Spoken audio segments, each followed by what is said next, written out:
네, 뉴스를 통해서 시황 체크하셨습니다. 이게 진짜 반등이냐 아니냐. 네, 강도에 달렸죠. 예, 최근에 이제 주도주가 누가 주도주냐 얘기할 때 튀어나가는 놈이 주도주다, 강한 게 주도주다 이런 얘기를 하는데요.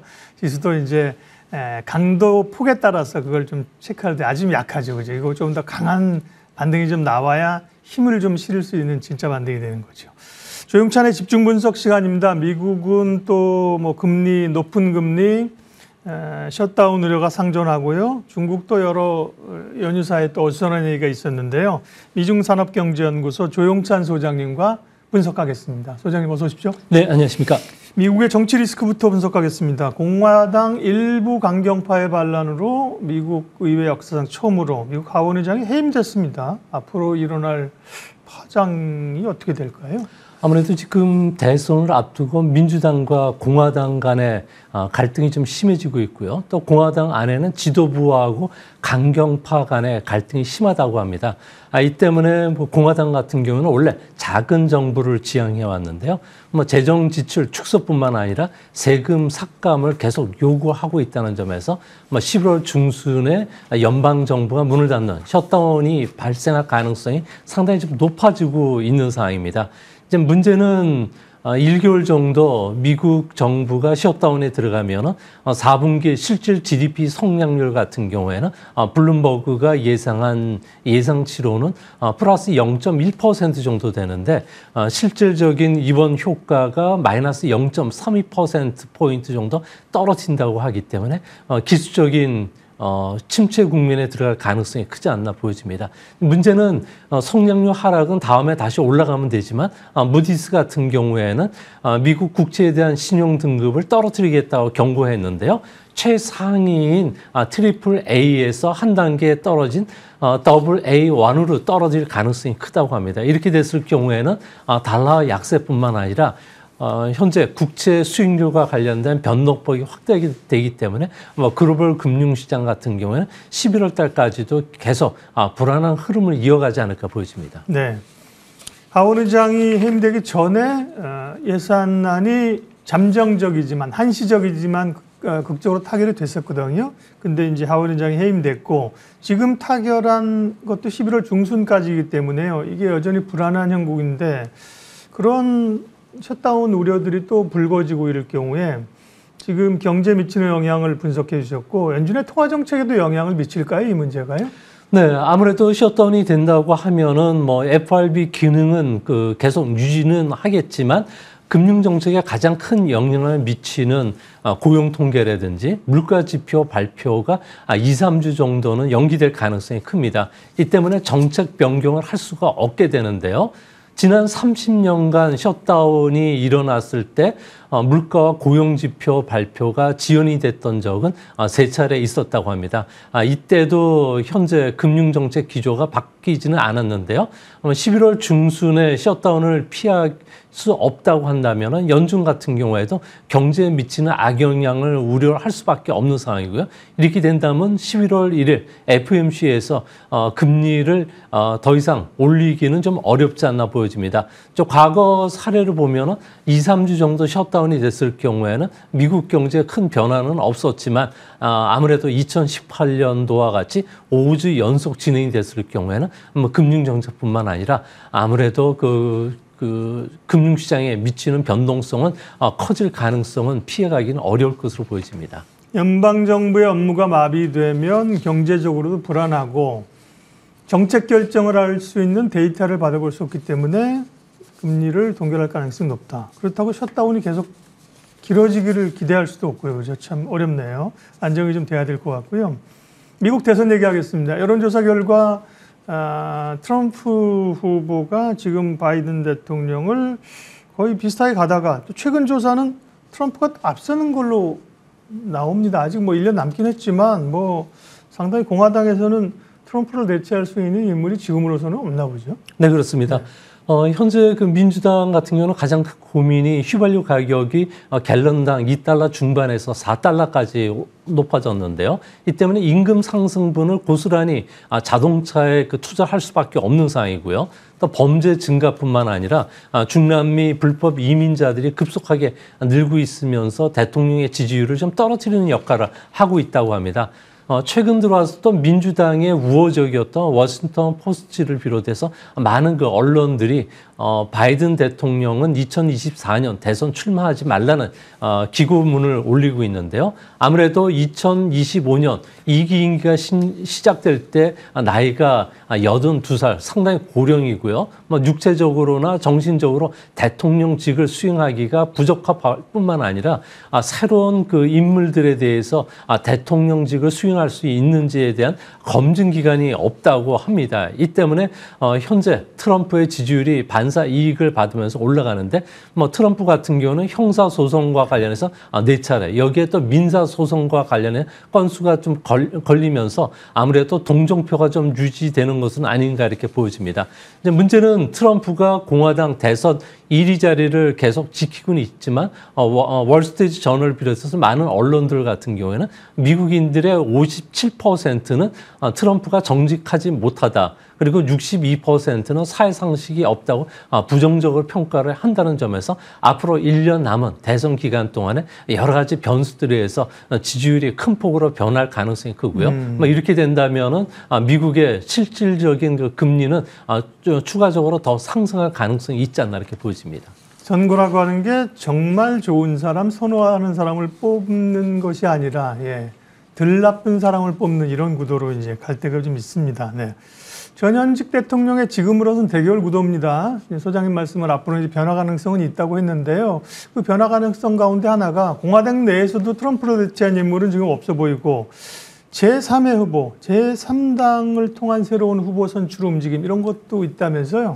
네, 그렇습니다. 고령의 대통령 후보들이 나오면서 아무래도 피로도가 점증을 하고 있는데요. 이 때문에 중도 성향이라든지 좌파 성향의 제3 후보론이 지금 급부상을 하고 있고요. 또 인기를 좀 끌고 있다고 합니다.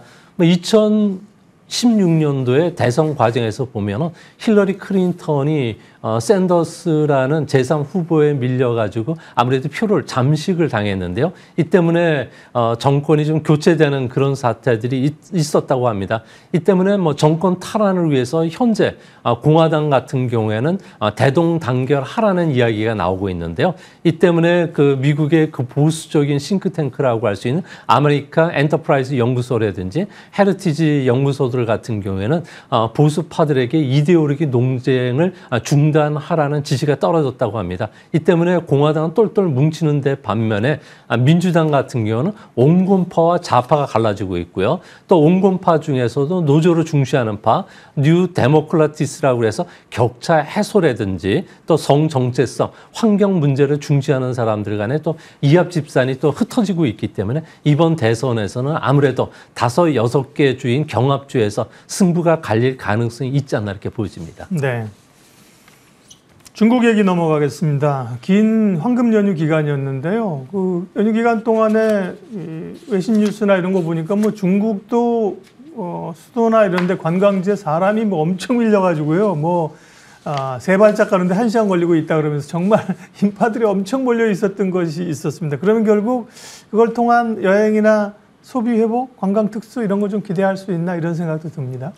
네, 그 게르만 민족의 대이동이 유럽의 역사를 바꿨는데요. 네. 그때 게르만 민족의 대이동의 인원이 4만 명 정도밖에 안 됐다. 예. 네. 근데 이번에는 중국의 중추절 연휴가 코로나 기간이 끝나고 나서 그런지 몰라도 8억 9,600만 명, 그러니까 연 인원으로 20억 명이 달한다고 합니다. 거의 이 기간 동안에 9억 명이 움직이는. 예, 그래서 2016년 코로나 전에 비해서 한 14% 인원이 늘어났고요. 네. 또 관광과 관련된 지출이 145조 원 정도가 되니까 실질적으로는 한 23% 정도 늘어난 이런 특수가 있었다고 합니다. 이 때문에 황금 연휴 기간의 가장 큰 핵심은 국내 여행은 화랑이었지만 해외 여행은 좀 부진한 면을 보여줬는데요. 아무래도 그 유가가 올라가면서 항공료가 30% 정도 인상이 됐고요. 또한 중국에서 중산층이라는 사람들이 대부분 간부들이기 때문에 뭐 사치 금지령뿐만 아니라 사정 정국 속에서 해외 나들이 한다는 것은 아무래도 눈치를 보였기 때문이라고 합니다. 이 때문에 국내 여행과 관련해서는 보복 소비가 워낙 크게 일어났는데요. 뭐 공항, 터미널, 지하철, 명승지에는 사람들로 인산인해를 잃었고요. 이러다 보니까 매일같이 5천만 대 차량들이 고속도로를 메우다 보니까 교통도 정체가 되면서 2, 3일 정도 못 움직인 사람들이 많았다고 합니다. 뭐 고속도로에서 마작하는 사람도 있었고요. 강아지하고 산책하는 사람들, 또 배드민턴 치는 사람들. 이 때문에 오토바이로 그 도시락을 배달하는 사업이 최대 화랑을 입었다고 합니다. 네. 제가 상하이의 동방명주 그 타워 올라가고 한번 들어갔다 그 중국의 인파에 한번 맞닥뜨린 적이 있었는데요. 왜 왔을까? 중간에 나올 수도 없고. 이게 이제 이런 현상보다도 대부분의 사람들은 이제 가십으로 보는 건데 투자자들은 그러면 이게 어떤 영향이 있지? 이런 걸 생각을 해야 되는 거고요. 내수가 좀 살아났으면 좋겠고. 또 하나 이제 연휴 기간 동안에 한국에 중국인 관광객들이 얼마나 올 것인가를 기대했었잖아요. 정확한 자료는 좀 지나고 나야겠지만 분위기는 어땠을까요? 네, 한월령이 발의된 지 6년 반 만에 6호들이 대거 우리나라에 왔는데요. 아무래도 28일부터 뭐 명동이라든지 인사동, 광장시장 그리고 제주도에만 또 2만 명이 중국인들로 상당히 북새통을 이뤘다고 합니다. 뭐 중국인들의 특색은 아무래도 단체 여행 계획은 7만 한 2,500명 정도가 오는 걸로 파악이 됐고요. 또 상커라고 해서 개별 관광자들 같은 경우에는 상당 부분 많이 유입되면서 한 10만 명 정도가 이번 연휴 기간에 우리나라를 찾았다고 하는데요. 특히 틱톡의 그 영상 조회 건수가 많은 그 화면을 클릭해가지고 아무래도 그 광장시장에서 찹쌀 꽈배기를 산다든지 그 마약김밥을 먹는 사람도 상당히 많아졌고요. 또 면세점뿐만 아니라 명동 화장품의 로드숍 같은 쪽에서도 쇼핑을 즐겼다고 합니다. 뭐 과거같이 묻지마식 쇼핑은 일어나지는 않았는데요. 아무래도 그 환율이 코로나 전과 지금 비교해 보면은 우리나라와 관련해서는 크게 변동이 없었던 반면에 일본이 한 30% 정도 엔화가 싸졌다고 합니다. 그래서 일본 쪽에 많은 묻지마 쇼핑이 있었던 것으로 지금 얘기됐고요. 아무래도 2019년에 비해서 올해 그 관광객 수는 적겠지만 사치 금지령이 좀 해제되는 내년 상반기 이후부터는 뭐 중국인들이 한 300만 명 정도 충분히 유입될 수 있지 않나. 이렇게 되면은 우리나라 GDP를 0.2%포인트 정도 끌어올릴 것으로 보여진다는 점에서 긍정적인 시그널들이 계속 울릴 것으로 보여집니다. 네.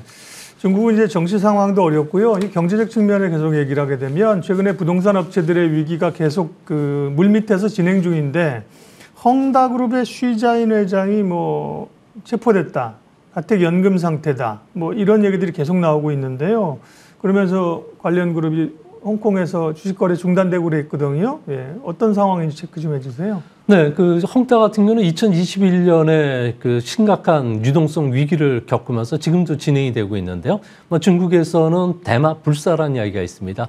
헝다 같은 경우에는 150만 채 미분양 주택을 갖고 있기 때문에 뭐 청약자들의 상당히 상실감도 줄 수가 있겠고요. 하청 기업들의 연쇄 부도로 몰릴 수가 있기 때문에 뭐 지금까지는 구속을 안 했는데 뭐 이번에 전격적으로 범죄에 관여한 혐의로 해서 구속이 됐다고 합니다. 아무래도 더 이상 헝다 문제를 놔뒀을 경우에는 사회 불안 문제로 작용이 될 수 있었던 것으로 보여지고요. 또 한 가지는 당국 허가 없이 쉬자인 회장이 미국에 파산 신청을 했다는 것은 뭐 도저히 용납할 수 없는 배신 행위라고 지도부들이 느꼈다고 합니다. 아무래도 시진핑이 가장 싫어하는 단어가 면정복구인데요. 앞에서는 충성하는 척하지만 뒤에서는 뒤통수를 치는 이런 기업인들이 상당히 많았다고 합니다. 아무래도 헝다 그룹 같은 경우는 인력 감축이라든지 감봉을 단행하면서 앞으로는 구조조정에 대한 열심히 했겠지만 해외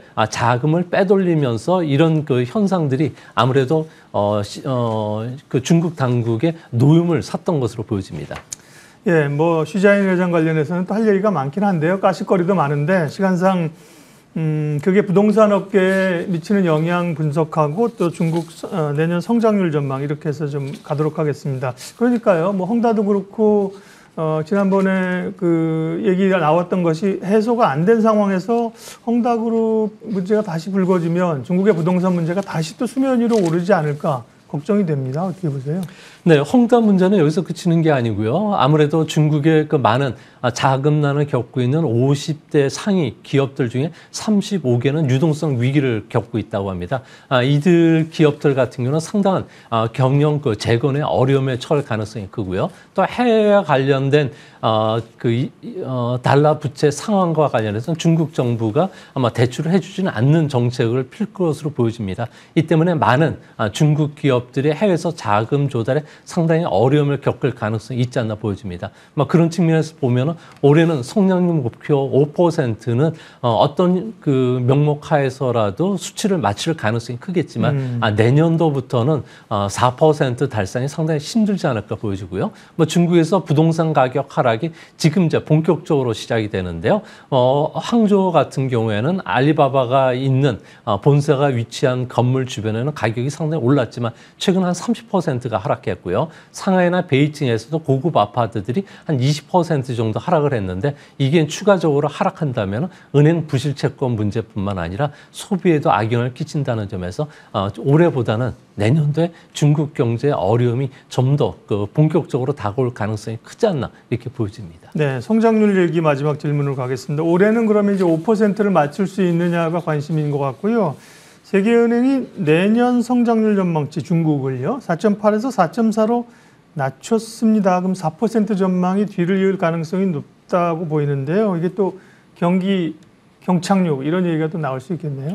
네, 그렇습니다. 아무래도 그 국제 투자 은행들 같은 경우는 내년도 중국 경제와 관련해서는 3% 후반, 4% 초반까지 내려보고 있는데요.